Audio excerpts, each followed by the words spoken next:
Je suis, vous me connaissez pour la plupart, tout le monde me connaît. Dominique Tremblay, directeur général de la Coop des Deux-Rives. On est ici pour faire une belle annonce pour le secteur de Beauce-Sassy.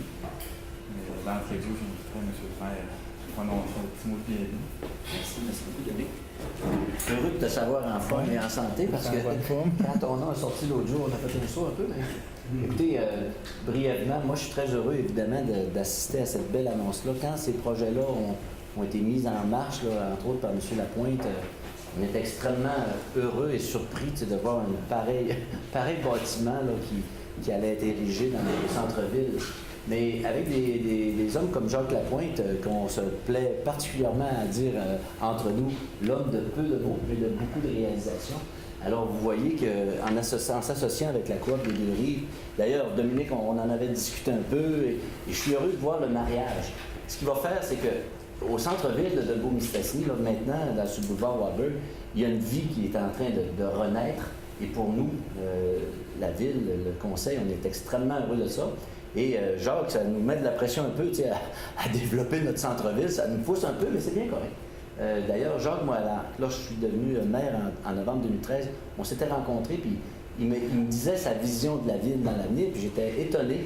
Parce qu'on ne se connaissait pas beaucoup, mais M. Lapointe, il a des bonnes idées. Puis M. Lapointe, il réalise ce qu'il dit. Puis avec un gars d'action comme Dominique Tremblay et aussi M. Rousseau qui préside les destinées de la Coop des Deux-Rives, je peux vous dire que c'est un mariage parfait. Puis je vous souhaite la meilleure des chances, puis bienvenue chez nous, puis on est heureux de ça. Merci beaucoup. Merci, M. le maire. Avant d'aller dans le vif du sujet, je vous inviterai à regarder sur le mur la petite vidéo corporative de la Coop des Deux-Rives qui explique présentement nos secteurs d'activité, puis qui va vous faire comprendre aussi d'où on vient puis où on va avec ce projet-là. Plusieurs connaissent la Coop des Deux-Rives grâce à ses centres de rénovation BMR. Au fait, la Coop des Deux-Rives, c'est beaucoup plus que des quincailleries. C'est 80 emplois bien rémunérés et elle génère un chiffre d'affaires de 30 millions de dollars annuellement. Ce sont 7 unités d'affaires situées au Lac-Saint-Jean, sur le territoire du comté Roberval. Le centre agricole de Normandin qui offre aux producteurs membres de la Coop des services conseils, des semences, des fertilisants, des produits de protection des cultures et des services à forfait afin de répondre à tous les besoins sur une ferme jusqu'à la commercialisation des grains. C'est le petit marché du Nord de Normandin et le kiosque André Lévesque situé à Roberval qui vous offre des aliments frais et locaux tout au long de l'été, en plus du centre de transformation alimentaire qui valorise nos produits avec la gamme Cuit dans le bec. C'est aussi les produits pétroliers Sonic avec la station-service de Normandin et ses camions de distribution sur la route. Ces 2 succursales AgriZone, spécialisées dans l'équipement de ferme et jumelées au centre de rénovation BMR, plus grand réseau de quincailleries à propriété 100% québécoise. Voilà ce qu'est la Coop des Deux-Rives, au service des gens d'ici depuis 1929.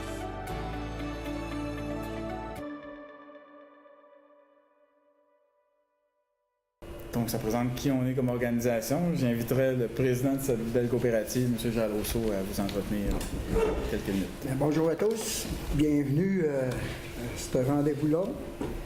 Vous avez devant vous un président et un producteur agricole fier d'être copropriétaire d'une organisation comme la Coop des Deux-Rives. Parce que pour être président de la Coop des Deux-Rives, il faut être agriculteur. Ça appartient à plus de 300 agriculteurs. Environ 300 agriculteurs sont copropriétaires, si on peut dire, de cette entreprise-là. C'est sûr qu'on œuvre dans la MRC Maria-Chapdelaine et Domaine du Roi. Notre mission, nous autres, comme organisation, c'est d'apporter des opportunités d'affaires à nos membres. On a œuvré depuis 1929, comme vous pouvez voir, on a œuvré beaucoup au niveau de l'approvisionnement. Puis à certaines périodes, un peu plus fort dans la transformation. Je ne sais pas si vous vous rappelez à l'époque, j'étais bien un des doyens de la place, là, mais il y avait la fromagerie Normandin, ça appartenait à notre organisation. Puis d'ailleurs, au début de tout, la Coop des Deux-Rives, quand ça avait débuté, les producteurs agricoles, c'était pour la mise en marché de logis. Dans les années, à la fin des années 20, depuis 30, là, ils n'arrivaient pas à toutes les manger, ça fait qu'ils sont organisés ensemble pour faire la mise en marché de logis la première année. C'était les premiers balbutiements, si on peut dire, de l'organisation. Suite à notre mission qu'on a validée auprès de nos membres régulièrement au cours des 10 dernières années, par des démarches, je dirais, presque annuelles. On validait vraiment voir où est-ce que nos membres voulaient qu'on aille. On s'est aperçu, on a fait le constat qu'on avait beaucoup de membres que pour eux, La diversification, il y avait des intérêts pour la diversification, puis on avait beaucoup de membres aussi, que je dirais, de petits producteurs qui faisaient du maraîcher ou d'autres choses, puis il y avait de la difficulté un peu à mettre le produit en service, le produit en vente. Ça fait que, il y a 3-4 ans, on a eu l'opportunité avec le petit marché du Nord de tâter le terrain là-dedans, Normandin. On a dit, on va essayer quelque chose là-dessus. Ça a été la première essai qu'on a faite au niveau du maraîcher, avec le petit marché du Nord. Par la suite, on a eu l'opportunité avec une cuisine de transformation alimentaire qui était à Normandin, qui avait arrêté d'opérer, que le milieu avait quand même investi pas mal d'argent là-dedans, déçu par la MRC et CLD. Là. Fait que ce support-là, on a repris cette activité-là pour tâter justement la transformation dans le maraîcher. Puis d'ailleurs, le cuit dans le bec est une des résultantes de ça. Disons que c'était encore à petite échelle. Okay? L'année passée, on est allé un peu plus loin avec le kiosque André Lévesque. Là, on s'est aperçu que finalement, ça nous a apporté une expertise, mais on s'est aperçu que c'était bon pour les producteurs de se rapprocher des consommateurs, puis qu'il y avait beaucoup d'intérêt des consommateurs de savoir ce qu'ils mangent. L'intérêt du consommateur à la traçabilité de son produit. Tu sais, savoir d'où ça vient. Après ça, d'y donner une histoire. Tu sais, ça vient de tel producteur à telle place, ça vient de telle place. Pour le consommateur, c'est intéressant. Fait que dans ce cadre-là, on a décidé d'aller un peu plus loin avec l'opportunité qui se présentait à Dolbeau. On a décidé d'aller un peu plus loin. On prend la bouche un peu plus grosse. Puis là-dessus, je vous laisse, Dominique, vous expliquer un peu c'est quoi notre plan pour les prochains mois au niveau de la transformation dans le maraîcher et de la mise en marché. Merci, M. Rousseau. Beau résumé. J'ai le plaisir et l'honneur de diriger cette coopérative-là. C'est ma 5e année en poste. Si on a réussi à faire des projets qui sortent un petit peu du cadre, je pense que c'est par l'implication des bénévoles au conseil d'administration qui ont une belle ouverture d'esprit et qui proviennent du milieu agricole, comme M. Rousseau l'a dit. Puis ça s'est renouvelé beaucoup dans les dernières années au niveau de la vision, au niveau de la façon de penser l'alimentaire et l'agriculture locale. On est une entreprise qui est ancrée dans le milieu depuis 1929, puis on a dans nos valeurs d'occuper le territoire et de le développer, puis de vivre avec les gens qui nous font vivre en même temps. Donc, c'était naturel pour nous, dans notre orientation d'agroalimentaire et de maraîcher, tout ça, que le marché de Dolbeau était ciblé depuis quand même une année ou deux. Donc, en janvier, le premier contact que j'ai eu avec M. Lapointe pour faire part de notre vision, de nos intérêts, on s'est rendu compte qu'on avait beaucoup d'intérêts communs, puis qu'on visait à peu près la même chose pour le client. Donc, le projet a évolué depuis ce temps-là. Puis aujourd'hui, je suis quand même assez fier d'annoncer ce qui s'en vient pour le printemps 2017, c'est-à-dire le marché Wahlberg. On a cherché loin pour trouver proche. Le nom du marché Wahlberg, pour nous, c'est devenu inévitable d'appeler ça comme ça. À Robertval, on a respecté l'historique en place. On a gardé le nom André Lévesque. C'était une marque qui était forte pour les consommateurs de Robertval. On a développé notre type d'approvisionnement vraiment proche de nos secteurs. Donc, dans le coin de Dolbeau, on va s'approvisionner autour ici aussi. On veut être ancré localement. Donc, le choix du marché Wahlberg est devenu tout naturel. Donc, on a choisi cette image de marque-là et cette appellation-là. Notre stratégie de positionnement, c'est local et abordable. Donc, c'est pas une épicerie fine, loin de là. C'est un marché de producteurs, c'est un lien direct consommateur. On a des ententes avec la coop Nord Bio pour la section biologique. On va être capable d'offrir des produits à prix compétitif. On l'a vécu cette année au kiosque André Lévesque. Notre circuit court d'approvisionnement nous permet ça.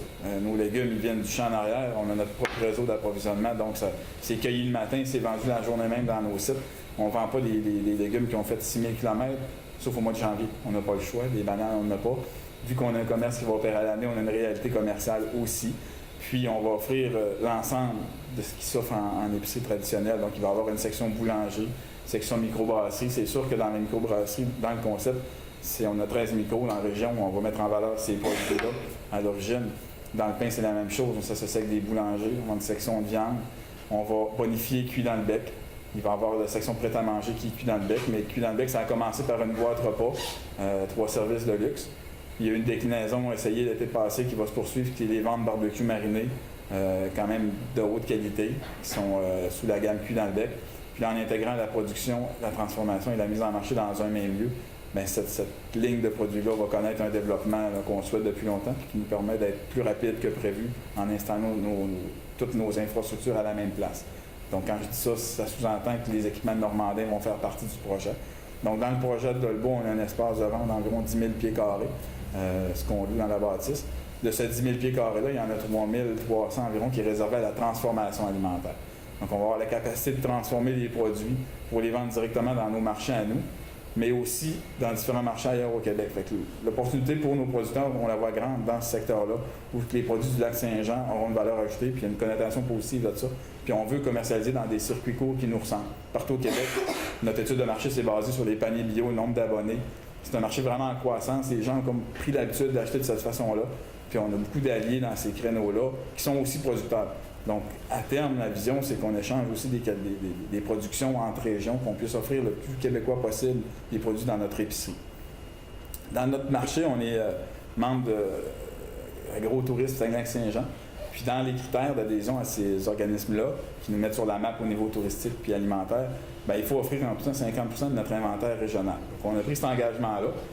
Même si on est ouvert à l'année, vu qu'on fait la transformation, on est capable d'offrir en tout temps des produits de la région essentiellement. Donc, c'est un défi qu'on se donne. Ça ne complexifie pas les choses, puisqu'on est une coop d'agriculteurs qui veulent mettre en marché des produits. Présentement, on en avait une trentaine qui nous approvisionnaient à Roberval et à Normandin. On espère que ce nombre-là va continuer d'augmenter. Le but de ça, c'est aussi de stimuler la production puis d'avoir un accès direct aux produits de la ferme. Quand on s'est installé dans le réseau des kiosques à la ferme, la préoccupation qu'on avait comme coopérative de producteurs, on ne veut pas les compétitionner, ils sont nos propriétaires, nos membres, puis on a une mission de leur rendre des bénéfices. Fait qu'en se positionnant dans les marchés plus urbains, ça leur a rendu service, dans le sens qu'eux sont occupés à produire l'été, ils sont chez eux, ils ont leur propre kiosque à la ferme, mais leur vente augmente tout le temps, mais il y en a très peu qui écoulent 100% de leurs produits chez eux. Puis à un moment donné, ils viennent labourer des récoltes puisque la manne est là, puis il n'y a plus de vente, les clients à fin septembre. Donc on arrivait comme une belle opportunité en prenant leur surplus, faisant la transformation, mais aussi en vendant les produits frais à Dolbeau, à Roberval, à Normandin, où nous, on a un permis commercial de vente, puis on peut offrir absolument tous les produits des producteurs, contrairement aux kiosques à la ferme, où ils sont obligés de vendre majoritairement leurs propres produits. Donc, ça nous donnait un éventail. Fait que c'est dans ce sens-là qu'on a eu notre place, puis que les producteurs maraîchers ils m'ont dit « Allez-y, continuez, vous êtes exactement à la bonne place pour nous rendre service. » En gros, c'est ça le message. Donc, nous, ce qu'on avait l'ambition de faire, c'était d'offrir ça partout sur notre territoire qu'on habite. Le président vous explique qu'on est une entreprise qui couvre le comté Roberval. Donc, c'était stratégique, c'est pas une décision improvisée, c'est vraiment un plan de match qu'on avait. Puis, heureusement, il y a eu un beau projet à Dolbeau de construction qui nous a permis d'aller directement dans les orientations qu'on avait prises. Le projet a peut-être plus d'envergure qu'on croyait au début, mais on est bien content parce que le marché et les tendances s'en vont vraiment dans ce sens-là. On est convaincu d'être à la bonne place. On est convaincu d'offrir de quoi distinctif aux gens de Dolbeau. Puis cet été, dans l'opération du kiosque André Lévesque, je me suis fait demander autant comme autant. Mais je suis quelqu'un de Dolbeau, fait que j'ai encore mes racines ici, puis je connais encore pas mal de monde. Quand est-ce que vous en faites un à Dolbeau? On en veut un kiosque comme ça. Fait que là, ce qu'on fait, c'est qu'on le fait, on l'ouvre à l'année, puis on va approvisionner nos autres kiosques. Fait que ça devient le point central de notre stratégie agroalimentaire. On va créer 20 à 25 jobs la première année. C'est des nouveaux emplois. On a rien à voir la présidence d'Emploi Québec, c'est déjà associé au projet.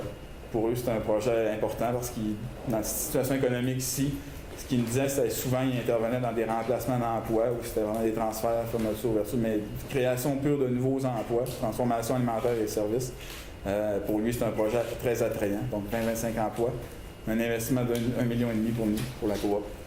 Donc, encore là, pour avoir le plaisir d'annoncer un projet comme ça, je dois remercier le support du conseil d'administration. On a des gens présents, il y a Sophie Paradis de la Cannebergerie, Denis Bernier de la Ferme des Mésanges, puis Roger Lévesque qui est avec nous.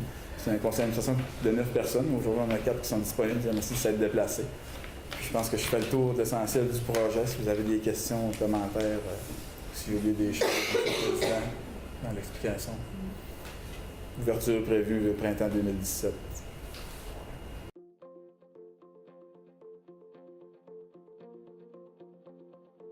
Nous pourrions tous, un jour ou l'autre, être touchés par un problème de santé mentale. Au Canada, une personne sur 5 sera personnellement touchée par la maladie mentale au cours de sa vie.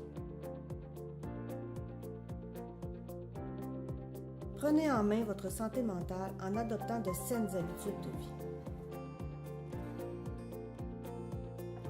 Décrochez, pratiquez des activités valorisantes. Mangez bien, bougez. Détendez-vous, faites-vous plaisir. Voyez vos amis, amusez-vous. Pour votre santé mentale, faites-vous les bons choix.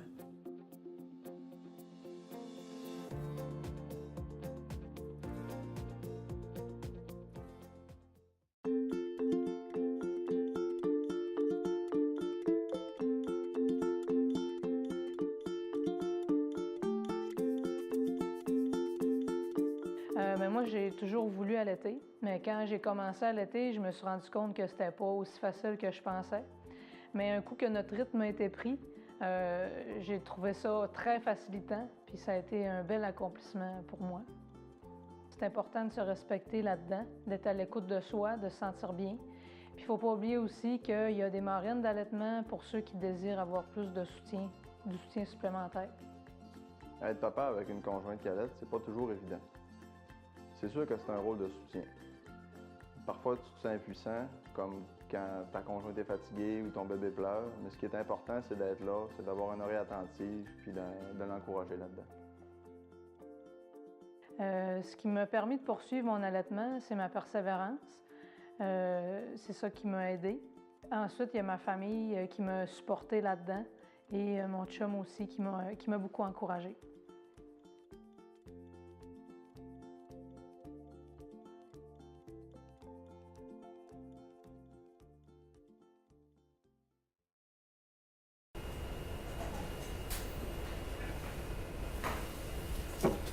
Si je comprends bien, il y a une partie, il va y avoir de la fabrication, de la transformation sur place aussi ici.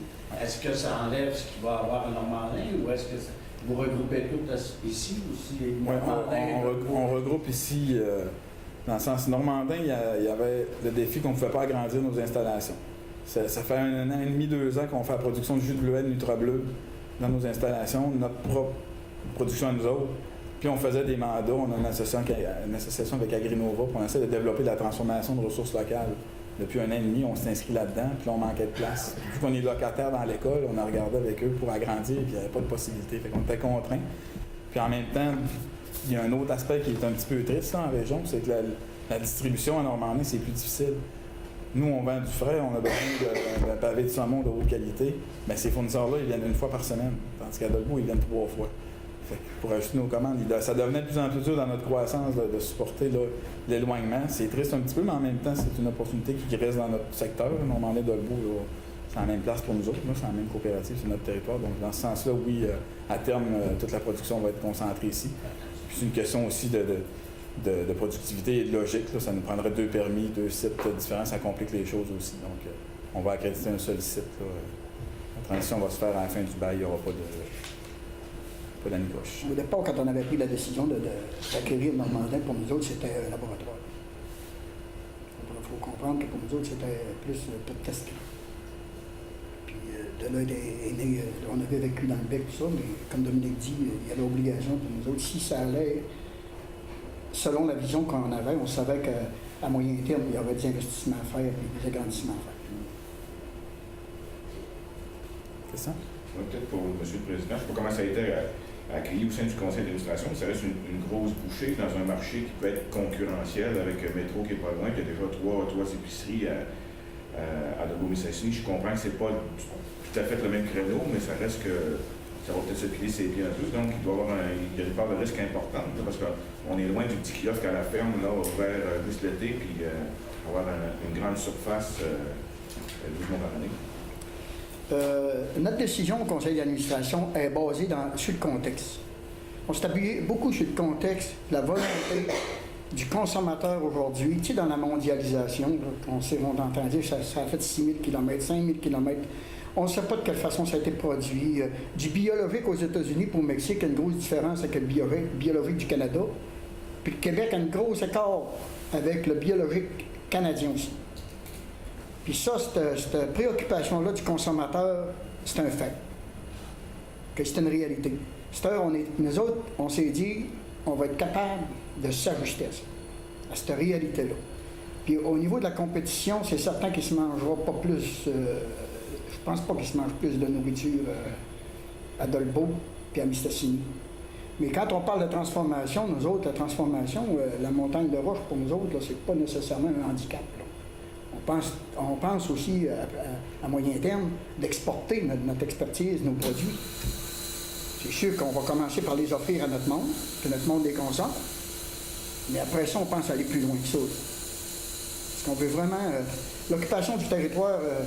le territoire s'est développé par l'agriculture et par la forêt dans notre secteur, puis ça, on ne peut pas nier.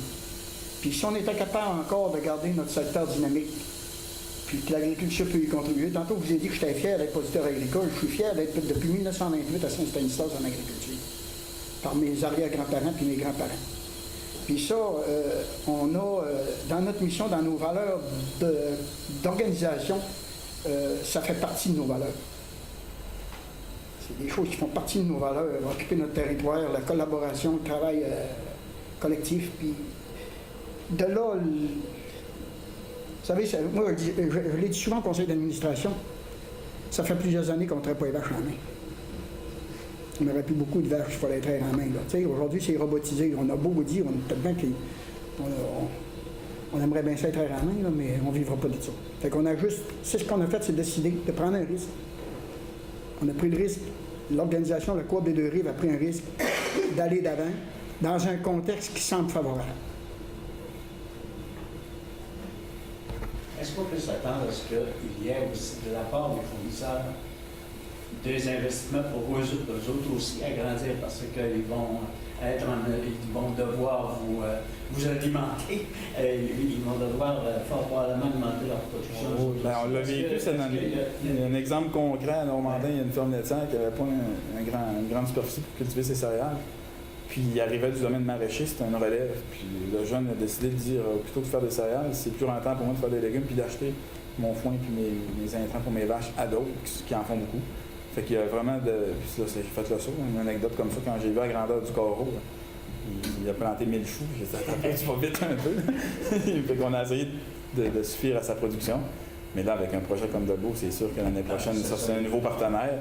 Il ne remplace pas les autres, mais on offre la quantité de produits. Puis on s'approvisionne dans notre logique d'approvisionnement. On est allé à nos membres coop, les membres Nord-Bio, la proximité géographique est un facteur. Puis ensuite, il faut que ça soit des produits québécois. Puis ensuite, les bananes, ils n'en poussent pas à Saint-Édouard, on va les acheter ailleurs. Mais on a vraiment un ordre logique d'achat, d'approvisionnement qu'on va respecter, là, comme on fait dans Cudanbec depuis le lancement. Actuellement, tu parlais, je pense, d'une trentaine de producteurs qui... je parle de nos membres. Oui, OK. Qui sont actuellement, qui amènent... On a plus de fournisseurs que ça, mais des membres coop qui vendent leurs produits par nos marchés, on en avait une trentaine l'été passé. OK. Puis, un des éléments aussi qui est favorable pour nous autres, c'est qu'on a un climat qui nous favorise dans le maraîchage. Parce que, voyez-vous, regarde la canneberge biologique, pourquoi ça s'est développé dans notre secteur? Parce que notre climat étant plus nordique, t'as moins de mauvaises herbes, tu avais contrôle de maladie plus facile un peu. Puis, on fait, au niveau des fourrages, nous autres, moi comme producteur traditionnel, on le voit, c'est plus facile de faire un ensilage de qualité à cause d'un climat un peu plus froid, puis des journées plus longues l'été, plus d'ensoleillement. Ça, au niveau du maraîcher, c'est important. La plante est plus concentrée. Elle grandit moins vite. Puis les heures d'ensoleillement fait qu'elle accumule beaucoup de sucre. Fait qu'on faut miser là-dessus aussi pour se démarquer notre produit. La qualité de notre produit. Ça, les autres, plus au sud, ne sont pas capables de copier ce qu'on fait comme produit. Ce qu'on va livrer comme produit va se démarquer. Mais si on va arriver chez les grands marchés avec des produits qu'on va être capable de démarquer à cause de ça. La nature nous favorise.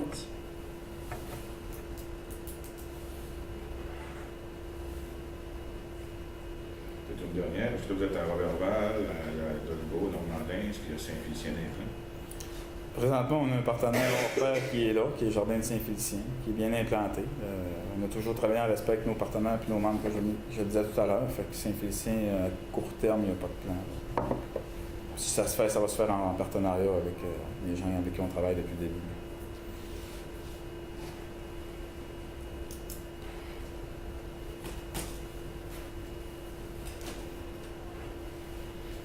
Il y a une autre question? Je voudrais savoir, en période estivale, est-ce qu'il y a des choses de préparer dans le sens, vous avez pignon sur rue, est-ce qu'il va y avoir un accès par l'extérieur, par le poste dynamique durant la période estivale? Oui, on fait partie du projet d'animation du centre-ville. On s'inscrit là-dedans absolument. Tout ce qui va y avoir d'événements concentrés dans ces lieux-là, nous on le voit comme une opportunité. Puis dans notre aménagement de bâtisse, il y a quand même les portes de garage là, sur l'avenue. Donc c'est un accès qu'on a déjà réfléchi là, pour mettre les produits en vente sur la section pédestre là, qui va être devant le marché. Donc absolument, là, on veut faire partie de l'animation du centre-ville.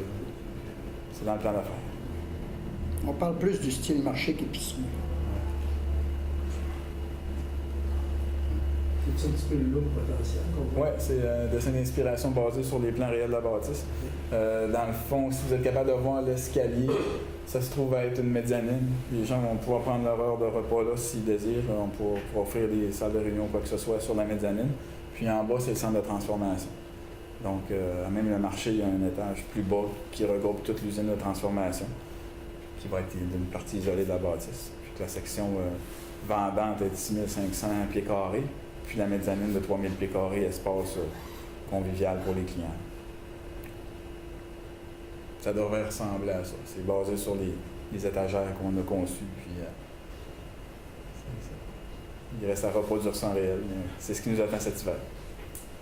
Jacques m'avait déjà parlé peut-être d'un potentiel des gens qui voulaient rester à l'étage, qui veulent en prendre pour tant de jours, dîner, souper. Est-ce que c'est encore des choses qui... Tout est à développer, mais oui, il y a des discussions, puis on a des projets dans ce sens-là. On pourrait manger le cuit dans le bec, on pourrait le manger sur place, je comprends. Oui. Le prêt-à-manger sur l'heure du midi, il y aura moyen d'offrir, surtout qu'on vise la clientèle de travailleurs du MAI. Donc, si ils veulent avoir une alternative aussi, sortir de leur bureau sur l'heure du midi, on veut faire un salon lounge intéressant et agréable.